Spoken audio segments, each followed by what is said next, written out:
আসসালামু আলাইকুম সবাইকে। দর্শক বন্ধুরা, আপনারা কেমন আছেন? আশা করি ভালো আছেন। আলহামদুলিল্লাহ, আমিও ভালো আছি। তো বন্ধুরা, আজ আপনাদের মাঝে নতুন একটি ভিডিও নিয়ে আসলাম।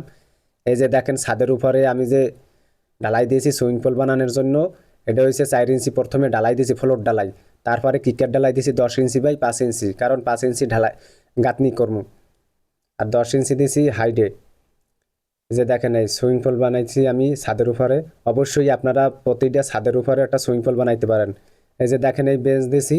এই বেঞ্চটা হচ্ছে 10 ইঞ্চি, চাইরকুল ঘুরোই গিয়া। কারণ এই যে সুইমিং পুলের ভিতরে ফ্লোরে দাঁড়াইয়া যাতে বসতে পারে এই বেঞ্চের উপরে, সেই জন্য হাইটও কম দেওয়া হয়েছে। হাইট দেওয়া হয়েছে 2.5 ফিট, 30 ইঞ্চি। 3 ফুট দিলে ভালো হয় গাঁথনিটা।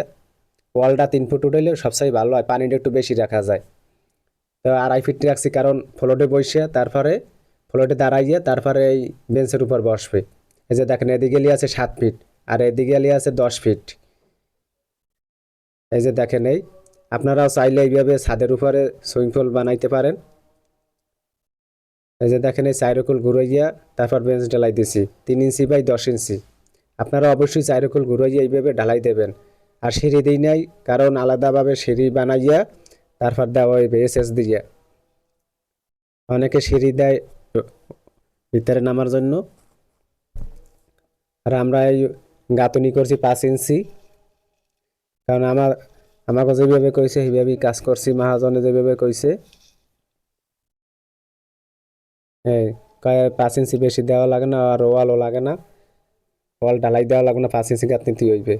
এই যে দেখেন, দুইটা পাইপ রাখছি, এন্ড পানিটা নষ্ট হইলে পানিটা ছাইড়ে দেওয়া যাবে। আপনারা এইভাবে ফিটিং করতে পারেন।